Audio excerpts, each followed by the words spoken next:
Assalamualaikum warahmatullahi wabarakatuh. Halo semua, perkenalkan nama saya Mela Andeni dengan NIM 12010623339, mahasiswi semester 5 dari Prodi Pendidikan Ekonomi, Fakultas Tarbiyah dan Keguruan, Universitas Islam Negeri Sultan Syarif Kasim Riau.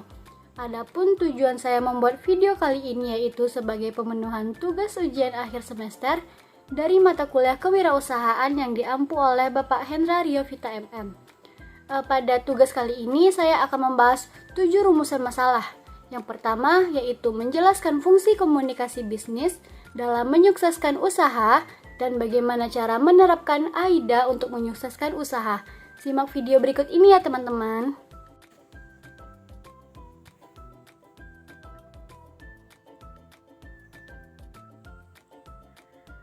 Dalam sebuah bisnis diperlukan suatu bentuk komunikasi yang baik antar divisi.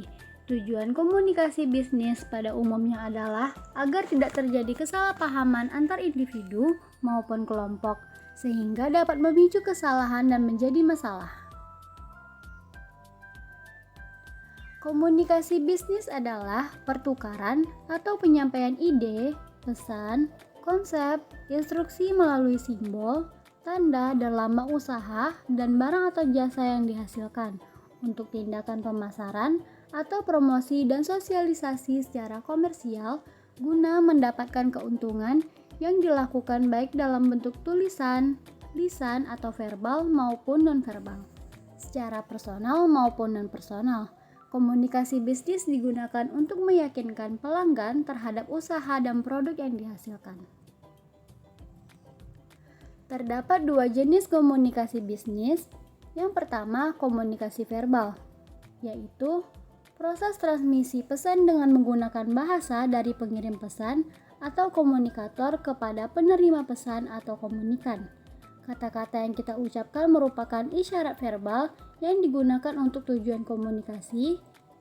Komunikasi verbal ini sering dianggap sebagai bagian utama dari komunikasi.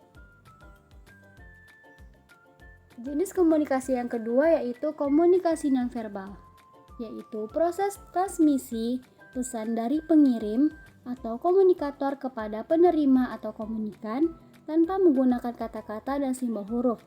Komunikasi verbal juga dikenal sebagai bahasa diam. Pesan tersebut dapat dikomunikasikan melalui kontak mata, ekspresi wajah, bahasa, dan gerak tubuh. Informasi dan pesan yang dikomunikasikan secara nonverbal tidak tertulis atau diucapkan. Kemudian, terdapat 7 prinsip komunikasi bisnis. Yang pertama, completeness, yaitu memberikan informasi selengkap mungkin kepada pihak-pihak yang membutuhkan. Yang kedua, conciseness, komunikasi disampaikan melalui kata-kata yang jelas, singkat, dan padat. Yang ketiga, concreteness, yaitu pesan yang disampaikan disusun secara spesifik dan tidak abstrak. Yang keempat, consideration, yaitu pesan yang disampaikan harus mempertimbangkan situasi penerima. Yang kelima, clarity, pesan yang dikomunikasikan disusun dalam kalimat yang mudah dipahami. Yang keenam, courtesy, atau komunikasi dilakukan dengan mengedepankan sopan santun dan tata krama. Dan yang terakhir yaitu correctness, pesan yang dikomunikasikan dibuat secara cermat.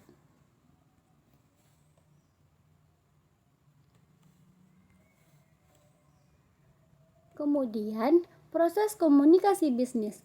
Hampir separuh atau 45% kegiatan komunikasi bisnis adalah mendengarkan atau menyimak pesan komunikasi yang disampaikan oleh orang lain.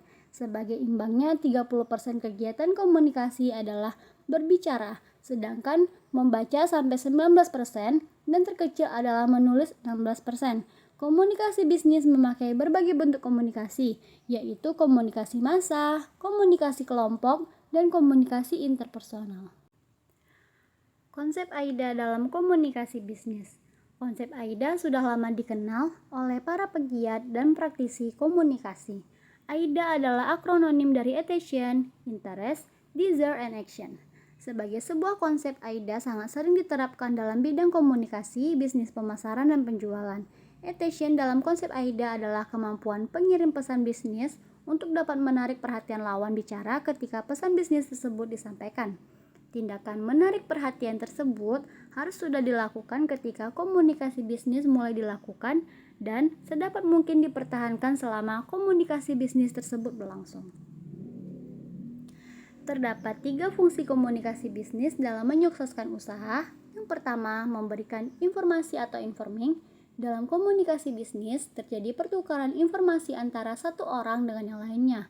Oleh karena itu, komunikasi berfungsi untuk memberikan informasi yang berkaitan dengan dunia bisnis kepada pihak lain. Misalnya, sebuah perusahaan memasang iklan lowongan kerja untuk memperoleh karyawan baru. Hal itu dilakukan untuk menginformasikan kepada semua orang bahwa perusahaan tersebut sedang membuka lowongan pekerjaan. Fungsi berikutnya adalah untuk memberikan persuasi, yaitu menyampaikan pesan dengan mempengaruhi seseorang untuk setuju dengan pilihan yang ditawarkan. Kegiatan persuasi biasa dilakukan ketika meminta konfirmasi pelanggan atau bernegosiasi dengan pelanggan. Dan yang terakhir yaitu melakukan kolaborasi atau kerjasama.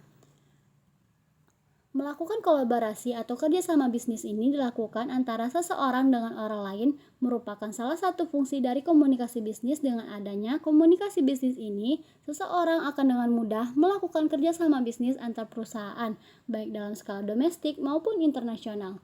Tidak hanya itu, komunikasi bisnis dalam melakukan kolaborasi ini dapat melalui media ataupun komunikasi langsung, misalnya penggunaan teknologi seperti telepon biasa, faksimili, telepon genggam, internet, email, dan telekonferensi.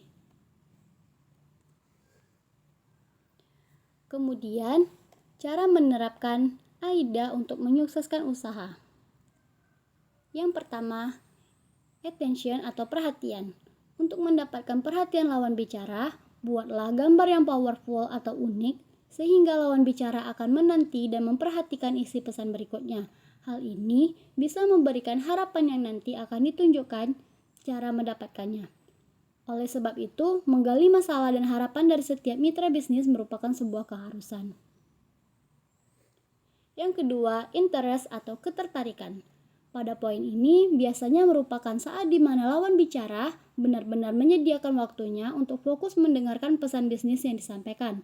Oleh sebab itu, bangunlah minat atau ketertarikan lawan bicara dengan menjelaskan fitur atau keuntungan yang mereka dapatkan.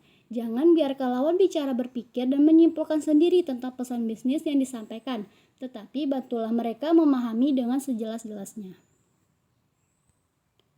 Yang ketiga, desire atau hasrat. Pada dasarnya setiap orang dapat saja tertarik secara emosional, akan tetapi mereka akan memakai logika untuk membenarkan. Oleh sebab itu, pada konsep desire ini, lawan bicara haruslah diberikan data statistik atau testimoni untuk menguatkan isi pesan bisnis yang disampaikan. Dan yang terakhir, action atau tindakan. Pada poin ini, lawan bicara harus diberitahu tentang apa yang harus melakukan dan bimbingan mereka untuk bertindak dengan menunjukkan langkah-langkah yang harus mereka lakukan. Adapun kesimpulan dari materi ini yaitu, komunikasi bisnis adalah pertukaran atau penyampaian ide, pesan, konsep, instruksi melalui simbol, tanda, dan lambang usaha dan barang atau jasa yang dihasilkan untuk tindakan pemasaran atau promosi dan sosialisasi secara komersial guna mendapatkan keuntungan yang dilakukan baik dalam bentuk tulisan, lisan, atau verbal maupun non-verbal, secara personal maupun non-personal. Komunikasi bisnis digunakan untuk meyakinkan pelanggan terhadap usaha dan produk yang dihasilkan. Adapun fungsi dari komunikasi bisnis ini dalam menyukseskan usaha yang pertama yaitu memberikan informasi, yang kedua melakukan persuasi, dan yang terakhir melakukan kolaborasi. Kemudian cara menerapkan AIDA untuk menyukseskan usaha yaitu yang pertama A. Attention atau perhatian, yang kedua I. Interest atau ketertarikan, yang ketiga D. desire atau hasrat. Yang keempat, A, action atau tindakan. Demikianlah materi saya mengenai rumusan masalah yang pertama. Apabila ada kesalahan saya mohon maaf. Saya akhiri dengan wabillahi taufiq wal hidayah. Wassalamualaikum warahmatullahi wabarakatuh.